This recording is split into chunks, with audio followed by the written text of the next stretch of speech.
surrounded by so much mystery. Exactly. Yeah. So we're going to try to really dig into it a little bit today. Let's We have 2 YouTube interviews to go over. Okay. One is with Victor Ramos, Okay. and he is an ex-police officer, and he was also a master Mason. Wow. So he's coming from it from a couple different angles. Yeah, and he is now very outspoken about his experience in the Freemasons. Gotcha. And then our other interview is with a guy who calls himself the Car Wizard. Oh, yeah. I've heard of him. Yeah, so he's an ex-Freemason and an ex-Knights Templar. Okay, so that's like even a step further within the organization. Right, so we're going to compare and contrast what they have to say about it. Okay. But before we dive in, I'm just curious for you listening out there, what comes to mind when you hear Freemasons? Yeah, like what's the first thing you think of? Yeah, is it secret handshakes? Is it like ancient rituals or something else entirely? It does have that like shrouded in mystery vibe to it. Exactly. Yeah. So let's see what these guys have to say. Let's see if they confirm our suspicions or deny them. Right. Or maybe add some new ones. Yeah. So what I found really interesting is that both Ramos and the Car Wizard, they both emphasize how difficult it is to actually become a Freemason. Oh, really? Like, it's not as easy as just like walking up to a lodge and saying, I want to join. You would think it would be that simple, like an application or something. Right? You think they'd be recruiting people, but it's not like that at all. So how does one become a Freemason then? Well, they both talk about needing a recommendation from an existing member. Okay, so it's like an exclusive club where you need to know somebody. And then on top of that, even if you get that recommendation, you still have to go through this like home interview process. Oh, wow. So they really vet you. Yeah, so like they literally come to your house. That's pretty intense. I know. And Ramos even mentioned that like his wife was interviewed first. Oh, so it impacts like family life too. Yeah, it seems like it's not just an individual commitment. It's like a whole household thing. That's interesting because it does make you wonder then, like why would anybody go through all that? I know. What's the appeal? You know? Yeah, like what motivated these guys to even want to join in the first place? Well, that's what's so interesting is that their reasons for joining were actually quite different. Oh, so it's not like a monolithic group with everybody thinking the same way. Right, which I think kind of speaks to the diversity within Freemasonry itself. Yeah, that's interesting. Like Ramos, he was drawn to like the historical and biblical aspects of it. Okay, I can see that. Particularly the connection to King Solomon's temple. Oh, right, of course. You know, which was this incredibly significant structure in ancient Judaism. Yeah, it's like shrouded in its own mystery. It is. Yeah. And they believed that it was like a dwelling place for God. Right. So Ramos saw Freemasonry as like this tangible link to that ancient history and spirituality. So he was looking for a connection to something bigger than himself. Yeah, and I think that resonates with a lot of people, you know. Especially in our modern world, like people are craving that. Exactly, like seeking a sense of grounding and continuity. Yeah. Amidst all this like constant change. Yeah, with technology and everything changing so fast. Right, it's like a longing for something timeless. Yeah, exactly. Now, the Car Wizard, on the other hand, he was initially captivated by like the mystery and the secrecy surrounding Freemasonry. Oh, so he was drawn to that kind of like hidden knowledge aspect. Totally, like the allure of the unknown, you know? Yeah, so we have one guy looking for historical and spiritual connection and another guy fascinated by the secrecy. I know, it's so interesting, right? And they both end up in the same place. Yeah, so it's like clearly there's room for a variety of personalities and motivations. You're right, it just makes me wonder what happens once you're actually in. Yeah, like what goes on behind those closed doors? Do they just like meet up for tea and crumpets, or is there something more to it? Right. So are they just like hanging out, or is there like some deeper meaning to all of it? Yeah, and I think that's what we're going to get into next, right? Exactly. So stay tuned because we're going to dive into the structure and hierarchy of Freemasonry and uncover some of the rituals and symbolism that are at the heart of this organization. I'm ready when you are. All right, let's do it. So both Ramos and the Car Wizard, they describe this very like structured hierarchical system within Freemasonry. Okay, so it's not just like a free-for-all, everybody's doing their own thing. No, not at all. You start at the bottom in what's called the Blue Lodge, Okay. which is kind of like the foundational level. Got it. And then from there, you can progress through various degrees and branches like the Scottish Rite, the York Rite, the Knights Templar, and the Shriners. Oh, wow. So there's like a whole ladder to climb and different levels of membership. Right, and presumably access to different levels of knowledge or influence. Right, because that's kind of the question, isn't it? Yeah. Yeah. How does this hierarchical structure impact like the dynamics within the organization? Right, and does it contribute to that perception of secrecy Exactly. that surrounds Freemasonry? So speaking of secrecy, Yes, they both talk about the rituals and symbolism that are very central to Freemasonry. of course. The car wizard he mentions, like the square and compass, the G representing God, and how the layout of the lodges themselves are designed to mirror King Solomon's temple. Yeah, it's fascinating how they incorporate those elements. It is. And Ramos actually, he goes into some even more intriguing details. Oh, really? Like what? He describes rituals involving blindfolds and a rope tied to the ankle called an ankle toe, Okay, I've never heard of that. and even like reenactments of death and rebirth. Whoa, death and rebirth. That sounds pretty intense. That does, doesn't it? Is that like purely symbolic, or is there something more to it? Yeah, it definitely raises questions about the deeper meaning behind these rituals. Especially since, Ramos was drawn to the biblical connections. Right, exactly. So maybe these rituals are meant to echo themes found in those stories as well. It's possible. Yeah, it's like they're using these rituals to create a tangible experience of transformation, Yeah. drawing upon both ancient symbolism and personal introspection. That's a good point.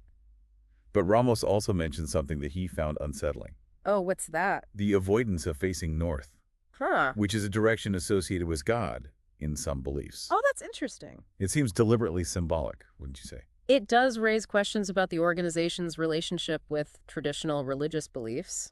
And then there's the all-seeing eye within the Freemason symbol, Right, the one that everybody knows. which the car wizard suggests might point to occult influences. Okay, now we're getting into some spooky territory. Well, what do we even mean by occult influences? Well, I mean, the term occult simply means hidden knowledge. Well, It doesn't automatically equate to something evil or sinister. right. But the historical connections between Freemasonry and various esoteric traditions are undeniable. So are we talking about like witchcraft or Wow. secret societies pulling the strings of world events? I Or... mean, that's the million-dollar question, isn't it? It is. And I think it gets to the heart of why Freemasonry continues to fascinate and intrigue people. Right. This association with hidden knowledge, especially within a hierarchical and secretive organization, Yeah. inevitably fuels both fascination and suspicion. It makes you wonder, what are they really up to? Exactly. But amidst all this talk of rituals and secrecy, Yeah. we can't forget that the car wizard also emphasizes the charitable aspects of Freemasonry. Oh, that's right. He talks about fundraising, community service, and a genuine desire to do good in the world. Yeah, so it's not all like dark and mysterious. Right, and he describes Freemasonry as a personal journey towards more light, More light. a quest for knowledge and self-improvement. Okay. So it's interesting how these seemingly positive aspects coexist with the more controversial elements. Yeah, it's like two sides of the same coin. Right, it makes you wonder, how do these different facets of Freemasonry fit together? And how do individual members reconcile these sometimes conflicting aspects? Right, it seems like we're starting to get a glimpse into the complexities of this organization, Definitely. where history, spirituality, symbolism, and a touch of controversy all intertwine. Yeah, it's a lot to unpack. It is. But before we get too far ahead of ourselves, let's talk about what made these guys leave Freemasonry. Okay. Yeah, they both eventually decided to leave, but for very different reasons. Right, so let's delve into their personal journeys a little bit, Okay, sounds good. because I think it'll shed some light on why they left. Yeah, I'm curious to hear about that. So Ramos, he had what he describes as like a spiritual awakening Okay. that led him to question the organization's teachings and practices. So it wasn't just like a disagreement with one specific thing, it was like a fundamental shift. Yeah. He felt that his personal beliefs no longer aligned with what he was experiencing within Freemasonry. Wow, that's pretty profound. It is, and it really highlights how individual journeys within Freemasonry can be so diverse. Right. What might be a source of enlightenment or fulfillment for one person could lead another to a point of conflict and disillusionment. Yeah, that makes sense. Now, the car wizard, on the other hand, Okay. he felt this growing tension between his Christian faith Okay. and what he perceived as occult influences within Freemasonry. I see. He started to question whether those two belief systems could truly coexist. Yeah, that's a tough one. It is, Yeah. and it's interesting how both of these men, despite their different backgrounds and their initial motivations for joining, they ultimately reached a similar conclusion, Yeah. that Freemasonry was no longer the right path for them. And it makes you think, like, if these two guys with such different perspectives both ended up leaving, maybe there's something to that. Right, and what's really striking is that Ramos, he actually offered his contact info Oh, wow. to anyone considering joining or struggling with their own experiences. Yeah. It's almost like a warning and a lifeline, all in one. It speaks volumes about the impact that joining or leaving an organization like this can have on someone. Definitely. Like, it's not just about attending meetings and learning rituals. Right. It's about grappling with complex ideas, exploring different belief systems, Yeah. and ultimately making choices that align with your own personal values. It's heavy stuff. It is. And those choices can be tough, especially when you're dealing with an organization that's so shrouded in secrecy.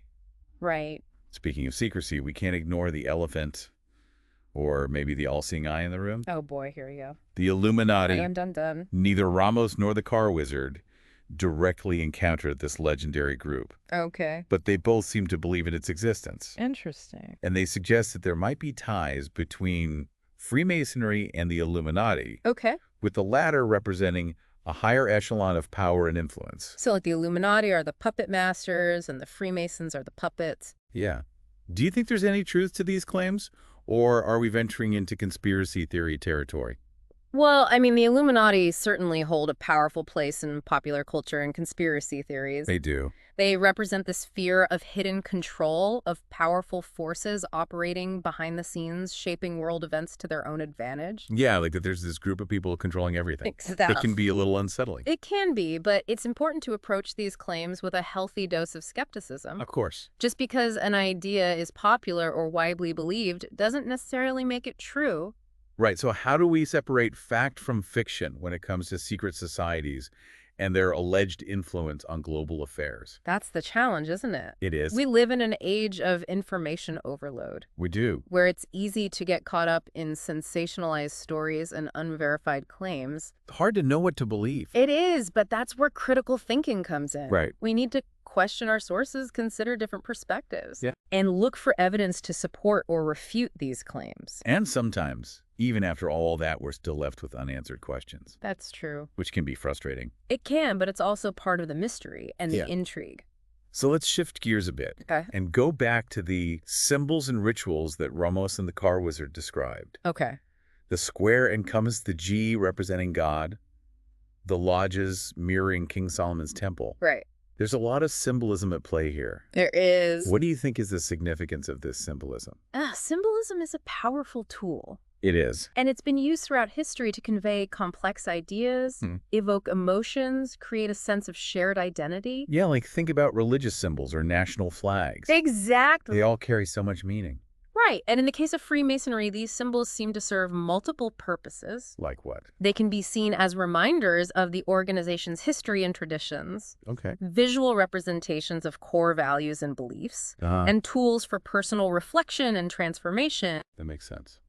But, the car wizard, he mentioned the G symbol as representing the one true God. Right. But he also expressed some discomfort with the idea that Masons from different faiths might be interpreting that symbol in very different ways. Oh, that's interesting. Yeah. Because it's like they're trying to create a sense of unity under this shared symbol. Right. But there's also this inherent tension there There is. because each member brings their own individual beliefs and interpretations to the table. Right. So it's not as clear cut as it might seem. It makes for some interesting conversations, I'm sure. I would imagine. And it gets to the heart of a broader question about religious tolerance and pluralism. Yeah.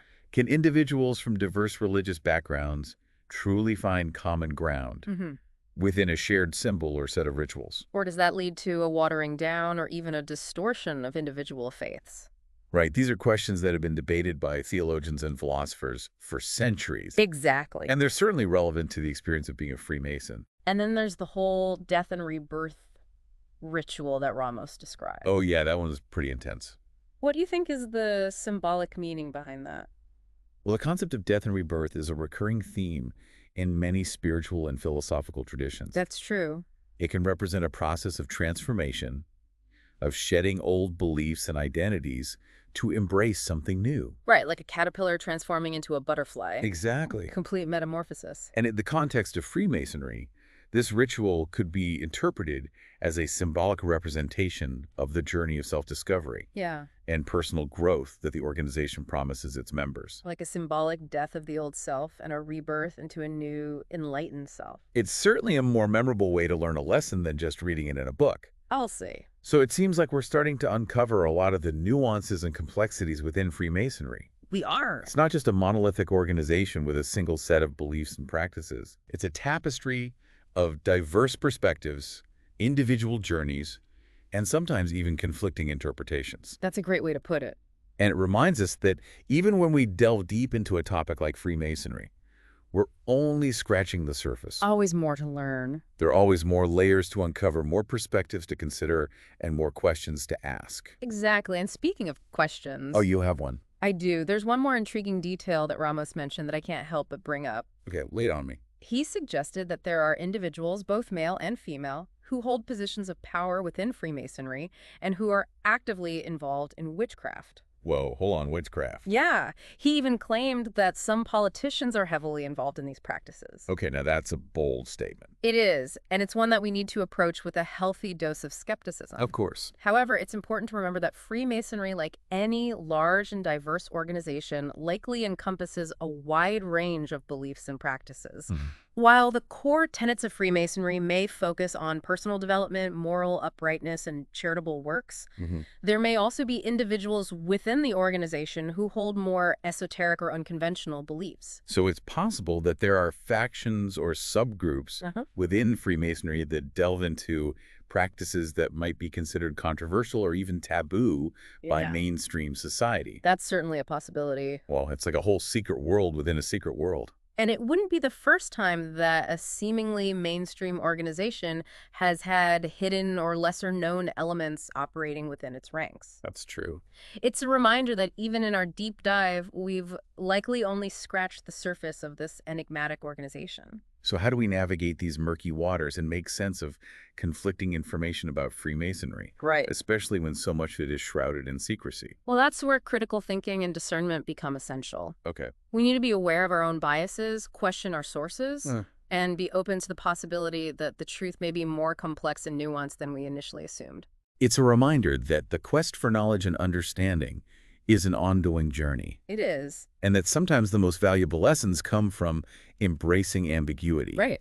and acknowledging that there may not be simple answers to complex questions. Absolutely. But before we wrap up this deep dive, Okay. there's one final thought that I want to leave our listeners with. I'm listening. Ramos and the Car Wizard, despite their vastly different backgrounds and experiences, Yeah. they both ultimately chose to walk away from Freemasonry. They did. What do you think this tells us about the nature of truth and the importance of following our own paths? That's a great question, and I think it's something worth pondering as we continue to explore the mysteries of Freemasonry and the world around us. Yeah, it really makes you think, you know. It does, and it's interesting how both of these guys had such different experiences, but ultimately came to the same conclusion.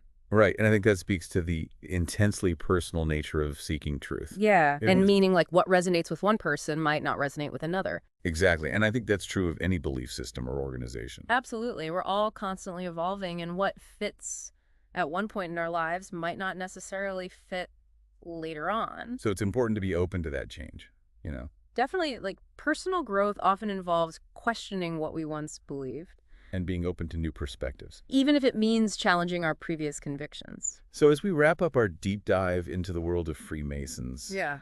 what are the key takeaways that we want to leave our listeners with? Well, I think we've seen how Freemasonry, it can appeal to a wide range of individuals, It does seem that way. offering a sense of community purpose and a structured path towards knowledge and self-improvement. But we've also seen how that path can be fraught with complexities and contradictions, For sure. and even potential conflicts between personal beliefs and organizational practices. Right, and we've explored the power of symbolism and the allure of secrecy, Yeah, and that enduring fascination with groups like the Illuminati. who represent this deep-seated fear of hidden control. And maybe most importantly, Yeah. we've been reminded that the quest for more light, for truth and understanding, It's an ongoing journey, is one that often leads to unexpected destinations. and it requires us to be both critical and open-minded. Absolutely, to question our assumptions and to embrace the possibility that the truth may be more complex than we initially imagined. Well said. So to our listeners out there, keep seeking that more light, Yes. but don't be afraid to question, to challenge, to forge your own path. Because the beauty of knowledge is that it's a never-ending journey. And the most valuable discoveries are often the ones we make about ourselves along the way.